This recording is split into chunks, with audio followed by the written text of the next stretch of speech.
당신은 혹시 3년 전, 5년 전, 아니 어쩌면 10년 전의 그 순간으로 돌아가고 싶지 않으신가요? 오늘 제게 한 통의 편지가 왔습니다. 40대 중반의 한 어머니가 보내신 사연인데요. 읽는 내내 가슴이 먹먹해졌습니다. 이분은 5년 전 이혼을 결정했습니다. 남편의 거듭된 무책임과 경제적 무능력 그리고 정서적 폭력 때문이었죠. 당시 초등학교 3학년이던 딸아이를 데리고 집을 나왔습니다.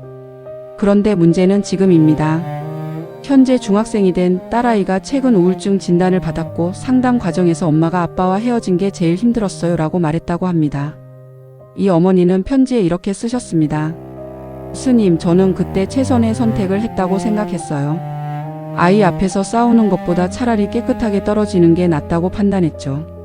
하지만 지금 아이의 우울한 눈빛을 볼 때마다 제 선택이 정말 옳았는지 확신이 서지 않습니다.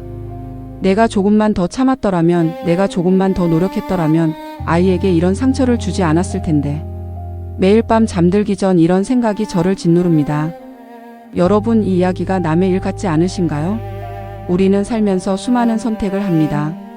그리고 그 선택의 결과가 예상과 다르게 나타날 때 우리는 스스로를 책망합니다. 내가 그때 다른 선택을 했더라면. 이 한 문장이 얼마나 많은 사람들의 가슴을 후벼 파는지 모릅니다. 오늘은 이 선택에 대한 자책이라는 무거운 주제를 부처님의 지혜로 함께 풀어보려고 합니다. 과연 우리는 과거의 선택으로부터 어떻게 자유로워질 수 있을까요? 부처님은 이에 대해 무엇이라 말씀하셨을까요? 이 어머니의 사연을 조금 더 깊이 들여다보겠습니다. 이분은 이혼 후 정말 열심히 사셨습니다. 2개의 아르바이트를 병행하며 딸아이를 키웠고 아이의 학원비를 대기 위해 주말도 반납했습니다.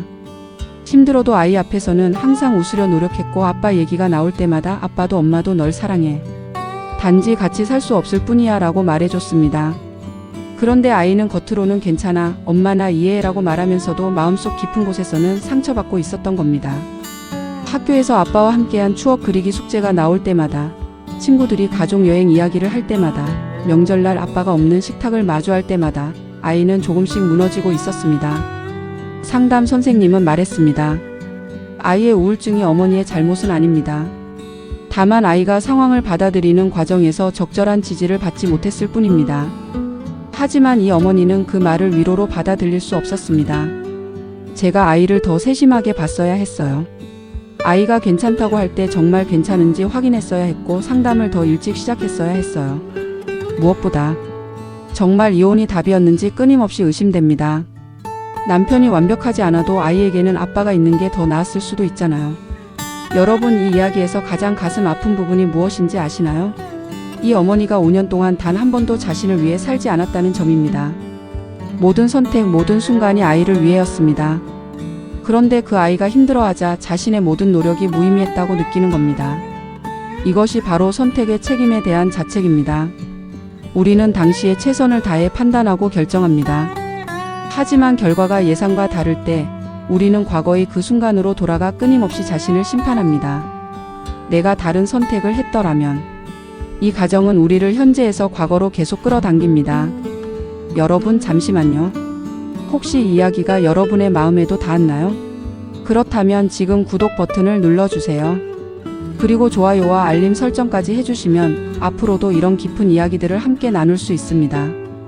여러분의 작은 클릭 하나가 이 채널이 더 많은 분들께 위로를 전하는 데 큰 힘이 됩니다. 이런 자책은 비단 이 어머니만의 이야기가 아닙니다. 어떤 분은 20대에 안정적인 직장을 그만두고 사업을 시작했다가 실패했습니다. 지금 40대가 되어 경제적으로 여전히 힘겨운 삶을 살면서 그때 회사에 그냥 남았더라면 지금쯤 과장이나 부장이 되어 있었을 텐데라고 후회합니다. 어떤 분은 부모님의 마지막 순간에 곁에 있지 못했습니다. 해외 출장 중이었는데 조금만 더 일찍 들어왔더라면, 그 출장을 거절했더라면 하는 후회가 몇 년이 지나도 사라지지 않습니다. 또 어떤 분은 아픈 반려동물을 병원에 데려가는 것을 하루 미뤘다가 영영 떠나보냈습니다. 하루만 더 일찍 갔더라면 살릴 수 있었을 텐데라는 생각에 밤마다 눈물을 흘립니다. 여러분은 어떠신가요? 혹시 지금도 마음 한편에 그때 다른 선택을 했더라면 하는 후회가 자리 잡고 있지 않으신가요? 이런 자책의 가장 큰 문제는 현재를 잠식한다는 것입니다. 우리는 과거의 선택을 바꿀 수 없습니다. 이미 일어난 일입니다. 하지만 우리의 마음은 계속해서 과거로 돌아가 만약에 를 반복합니다. 그 시간 동안 우리는 지금 이 순간을 살지 못합니다. 더 심각한 것은 이런 자책이 우리의 자존감을 갉아먹는다는 점입니다. 나는 잘못된 선택을 한 사람이야. 나는 중요한 순간에 판단을 그르쳤어. 나는 사랑하는 사람을 지키지 못했어.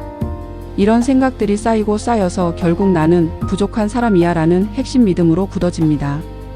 그리고 이 믿음은 미래의 선택마저 방해합니다. 또다시 잘못 선택할까봐, 또다시 후회할까봐 우리는 어떤 결정도 내리지 못하고 머뭇거립니다. 과거의 후회가 현재를 잠식하고 미래의 가능성마저 막아버리는 것입니다. 부처님께서는 이런 인간의 고통을 2500년 전에 이미 꿰뚫어 보셨습니다. 그리고 이에 대한 명확한 가르침을 남기셨습니다. 법구경에 부처님의 이런 말씀이 있습니다. 과거의 일은 돌아보지 말고 미래의 일은 기대하지 마라. 과거는 이미 사라졌고 미래는 아직 오지 않았다. 다만 현재의 이 순간을 명확히 보고 흔들리지 않고 살아가라. 또한 자바함경에는 이런 가르침이 전해집니다. 지혜로운 사람은 이미 일어난 일에 슬퍼하지 않는다. 그것은 후회해도 바꿀 수 없음을 알기 때문이다. 대신 지금 할 수 있는 일에 집중한다. 부처님은 과거의 결과를 탓하지 말고 지금의 마음을 바르게 하라고 거듭 강조하셨습니다. 이것이 무슨 뜻일까요? 첫째, 부처님은 과거의 선택이 절대적으로 옳거나 그르다는 이분법적 사고에서 벗어나라고 말씀하십니다. 모든 선택에는 빛과 그림자가 있습니다. 우리가 A를 선택하면 B의 가능성은 사라집니다. 하지만 B를 선택했다면 A의 가능성이 사라졌을 것입니다. 앞서 이야기한 그 어머니의 경우를 보십시오. 이혼을 선택했을 때 분명 아이는 온전한 가정을 이뤘습니다. 하지만 만약 이혼하지 않았다면 아이는 부모의 끊임없는 갈등, 차가운 냉기, 어쩌면 신체적 폭력까지 목격했을 것입니다. 어느 쪽이 더 나았을까요? 사실 우리는 알 수 없습니다. 왜냐하면 선택하지 않은 길이 어떤 결과를 가져왔을지는 영원히 알 수 없기 때문입니다. 둘째, 부처님은 인과는 복잡하다고 가르치십니다. 아이의 우울증이 정말로 이혼 때문만일까요? 유전적 요인은 없을까요? 학교에서의 또래 관계는? 사춘기의 호르몬 변화는? SNS의 영향은? 수많은 원인이 복합적으로 작용한 결과입니다. 그런데 우리는 그 모든 복잡한 원인 중에서 오직 내 선택만을 콕 집어 자책합니다. 셋째, 부처님은 후회는 과거를 바꾸지 못하지만 현재를 망친다고 경고하십니다. 그 어머니가 5년 동안 자책하며 보낸 시간을 만약 아이와 함께 현재를 즐기고 아이의 마음을 더 깊이 이해하는 데 썼다면 어땠을까요? 역설적이게도 과거를 후회하는 시간이 현재의 관계를 더 악화시킬 수 있습니다. 부처님은 수타니파타에서 이렇게 말씀하셨습니다. 현명한 사람은 일어난 일에 집착하지 않는다. 그것을 받아들이고 지금 이 순간 무엇을 할 수 있는지 본다. 받아들인다는 것은 포기한다는 뜻이 아닙니다. 내가 그때 그런 선택을 했구나. 그때의 나는 그것이 최선이라고 믿었구나. 결과는 내가 원한 것과 달랐지만 나는 아기를 가지고 선택한 것이 아니었구나라고 인정하는 것입니다. 그리고 지금 무엇을 할 수 있는지 보는 것입니다. 그 어머니의 경우 지금 할 수 있는 일은 무엇일까요? 딸아이의 상담을 적극 지원하는 것, 아이와 더 많은 대화를 나누는 것, 자신도 상담을 받아 죄책감을 풀어내는 것, 아이에게 그때 엄마의 선택이 너를 힘들게 했다면 미안해. 하지만 엄마는 그때 너를 위해 최선을 다했고 지금도 너를 사랑해라고 솔직하게 말하는 것입니다. 부처님의 가르침을 바탕으로 선택에 대한 자책에서 벗어나는 구체적인 방법을 정리해 보겠습니다. 첫째, 과거의 나를 이해하고 용서하세요. 그때의 당신은 그때의 정보와 상황, 감정 상태 속에서 최선을 다해 판단했습니다. 지금의 당신이 더 많은 것을 알고 있다고 해서 과거의 당신을 심판할 권리는 없습니다. 과거의 나에게 이렇게 말해보세요. 고생했어. 정말 어려운 선택이었을 텐데 그래도 용기 내서 결정해줘서 고마워.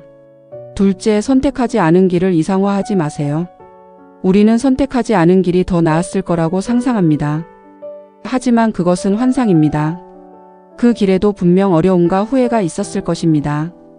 만약 다른 선택을 했다면 이라는 생각이 들 때마다 그 선택에도 분명 대가가 있었을 것이다라고 균형 잡힌 시각을 유지하세요. 셋째, 지금 할 수 있는 일에 집중하세요.